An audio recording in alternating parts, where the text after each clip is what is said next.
Story 1. My 27 female, live-in boyfriend, 29 male, has decided to move without including me in the decision. I, 27 female, have been dating my boyfriend, 29 male, for over a year, and we've lived together for about 7 months. We've always had a good relationship and actively talk about marriage and children in the near future. I thought we were deeply in love.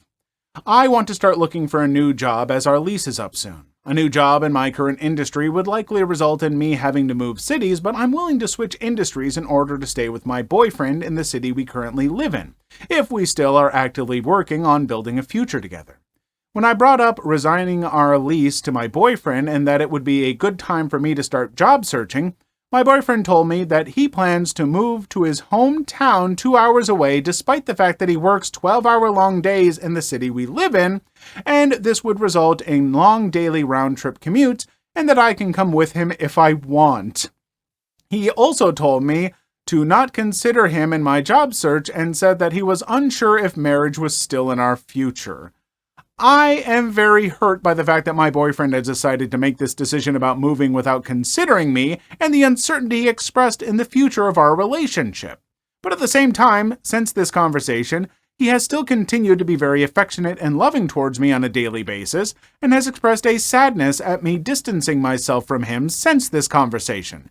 He still tells me he loves me deeply and wants to continue dating me. My boyfriend is unaware of all this, but I am now actively applying to new jobs around the country, and I will not be moving with him to his hometown. He thinks I'm still considering the move.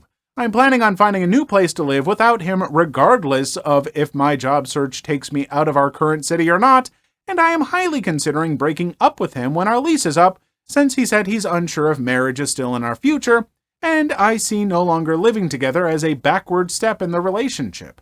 I know there's still love in our relationship on both sides, but I don't want to waste time in this relationship if it's not going anywhere. I'm very sad and lost. What should I do? I mean, yeah, break up with him. I'm sorry. Like, it's the fact that he made this decision. Like, it wasn't even that, like, I was kind of thinking I might do this. What do you think? It's the fact that you brought this up and he's like, oh, I'm moving to my hometown 2 hours away when I'm doing it. You can come if you want, but don't base it on me. I don't see marriage in our future.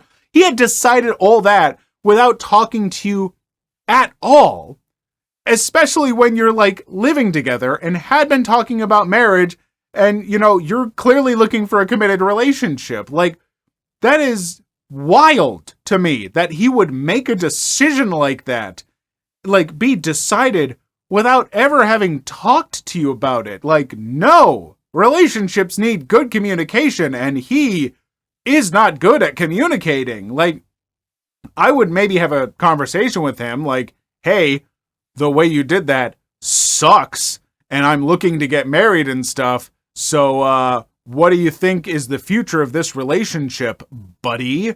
'Cause, woof, I don't see a future. Story 2. I unionized with my, 26 male, dogs against my boyfriend, 30 male. Background. My boyfriend E and I have been together for 4 years. Whenever I would come over when we were dating, his apartment was messy, but it was blamed on his roommates. I'm very aware that I am particular in cleaning, so I thought it just wasn't clean enough to my standards. I moved in with him about 3 years ago and adopted 2 dogs together. I quickly realized we do not have the same view of what clean is. We have communicated about it, and he's made a lot of progress, but he constantly does one thing. Stuffs his colored striped socks into the couch. I've told him that I have had to chase the dogs around because they find them on the couch. He thought it was funny. Over the last few weeks, I have bought multiple cloth dog toys resembling his socks and have trained my dogs to play tug-of-war with them. They will now dive for them whenever he's laying on the couch and place them on the ground to pick up later. I also do not stop them from playing with the socks anymore. He came home yesterday and found his favorite pair of socks decimated all over the living room and was furious that I didn't stop them. I told him that they were the socks he stuffed in the couch yesterday and he should have put them in the hamper. He stormed off to his office and is not talking to me. Why is he putting his socks in the couch? Like, this is coming from a person who loves not wearing socks. I look forward to the spring and summer so much, to just be sockless 95% of the time, only putting on socks when I need to actually put on shoes for like yard work or whatever. The rest of the time, I'm in flip-flops, baby. I am barefoot and loving it. I hate socks so much, but when I'm wearing my socks, when I take them off, they go in the laundry hamper. It's just that easy. Like, don't leave them in the socks. You're in a shared living space. Don't leave them stuffed in a couch as a shared living thing. Like, clearly, the person writing this talked to them about it. Like, hey, please don't do that. And the boyfriend's just like, ma, ma, ma, ma, ma. Ha, ha, ha, ha, ha. Well, I mean, did you maybe cross the line by, like, training the dogs to destroy the socks? I don't know. A little bit. But did he kind of have it coming? A little bit. Story 3. Today, I effed up by telling my husband I liked a pair of earrings. My husband and I were out on an art walk with friends and passed by a jewelry store. I noticed some pretty gold and opal earrings in the window that were, in my opinion, clearly out of our price range. But in classic, let's indulge in the fantasy that we can have whatever we want for a moment style, I walked in to have the person give me a closer look. Hubby and friends followed me in. So the guy unlocks the case, and I try on the fancy earrings and ask the guy how much, and he says $2,800. No, I am not a jewelry person. I rarely wear any. I'm a homebody, so it's not like I have many occasions for whipping out earrings in any case. My husband, I believed, knows this. So after the guy tells us the absurd price, I jokingly make eye contact with hubby and say, "Birthday?" That's it. Just birthday. Then laugh, and we leave and go on our way. We get a little farther, and my husband pats his pocket and says, "Oh shoot, I forgot my wallet in the car." So I give him the keys, and he runs the several blocks back to the car, and our friends and I keep going looking at galleries until he catches up with us. At which point, he hands me a jewelry box. Friends are impressed, husband is very proud and happy, and I am mortified. I feel so bad. Don't get me wrong, we can afford it, but it's such a ginormous waste of money. But I couldn't bring myself to tell him I would rather not have them in front of our friends. To be honest, I don't think I'm ever going to have the heart to tell him. Aww, that's such a sweet F-up. Like, oh my God, the idea of spending $2,800 on a piece of jewelry, even if you can afford it, I can't. I'm not a person who spends that kind of money on fashionable things. Like, I have my fashion sense, I like to look a certain way, and I'll spend some money on it, but I'm not nothing like that. And oh God, like, think of what else you could have had for $2,800. He could have got you like a big screen TV or like a hang glider or something, like something cool and fun. Instead, you got some shiny rocks to hang from your ears a couple times a year when you go out for dinner or something. Cool. Story 4. My Karen of a neighbor says she's entitled to my yard while I'm away. I'm 27 female, and I live in a rather nice neighborhood near the middle. My neighbor, who we'll call EM for entitled mother, has a large dog and a rather destructive son who we'll call EK for entitled kid. I have a pretty good financial situation, and I live alone because the house was passed down to me in the will. It's a pretty big yard compared to Karen's yard, which is almost half the size. I have no gate for the yard, leaving it open for any pets and animals to come right in. I work from 7 a.m. to 5 p.m., so I'm gone for a long while during the day. Karen is the type to do a lot of gardening, so she doesn't like entitled kid in the yard with all the tools. One day she asked me if I would allow her son to play in my yard while I was at work. It couldn't cause any harm, could it? I accepted, but I did tell her that her son would have to be gone by the time I was back, and all went well until I got my first cat. Keep in mind, entitled kid would always bring the dog over with him to play. I named my new Ginger cat, Ginger.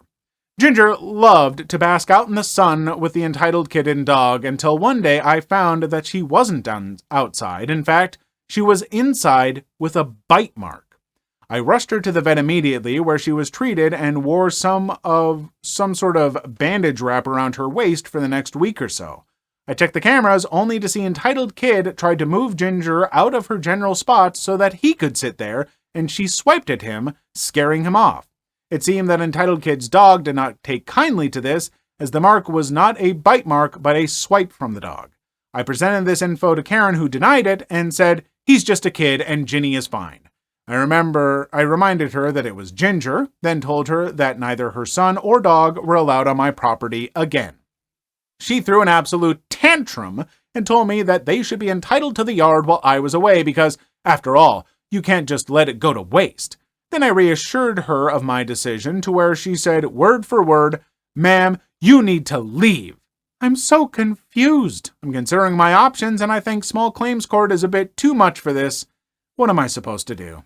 I mean, one solution is putting up a fence and everything like that, but that's a, cost for you, and you shouldn't have to do that. It's your yard. But I don't know. I would, you've got the recording equipment and you can say, "No, I don't want you in my yard," and maybe take her to small claims court. I don't think it is too much because she's not respecting your boundaries. But God, why do some neighbors have to be like this? Why can't you just be nice? And why couldn't she see her kid doing this and then be like, "Oh my God, I am so sorry. Can I help with any of the bills? That is on me. I'll have a talk with the kid and make sure this never happens again." That's all this neighbor would have had to do to get to keep using the yard. All she had to do was be a good person. But nope, she doubled down and now she doesn't get to use the yard. And if she does, I'd call the cops on her. I don't know, but she sucks. I don't like her. Story 5. Am I the a-hole for snitching and causing my friend to lose her scholarship/dream college acceptance? I, 19 female, am a sophomore in college and have a friend, Tia, 18 female, who's in high school and applying for colleges and scholarships. I helped her throughout the college process and she ended up getting an early action to her top college and she got a full scholarship. I was happy for her until recently. I was talking to a mutual friend of ours and she started gushing about how Tia's essay was so heartfelt and beautiful. I asked to see it because I thought she had just forgotten to show me. She showed me many of her essay drafts. But as I was reading it, I was completely taken aback. The essay was one of my college essay drafts, which I'd shown to Tia for reference on writing techniques only. I made this clear. I was livid. The essay was really personal, and she barely even tweaked it up. It was almost entirely copied and pasted. I trusted her with it, and this is what she did. In a fit of rage, I gathered all the evidence of me helping her with the college process, including evidence of me sending the specific essay to her, and I showed it to the school. She not only lost her scholarship, but she also lost her seat in the school. Now people are calling me dramatic and shaming me for robbing her of her education. She's the only person in her family to get into college and receive an academic and athletic scholarship, so everyone was rooting for her, including me at one time. And while I didn't expect the outcome to be so severe, it was. Right now, I feel bad. I feel terrible. I feel like she took advantage of me, but I didn't want to be the cause of something so horrible. I did myself a justice, but at the cost of someone's dreams. Now I'm wondering if what I did was justified or not. Am I the a-hole? If that essay was what got her the scholarship and into the college or whatever, then she got it unjustly. Do you know who didn't get it? Someone who wrote their own essay. Someone who actually deserves it. She cheated. She plagiarized. And now she gets to suffer the consequences of that. It's that simple.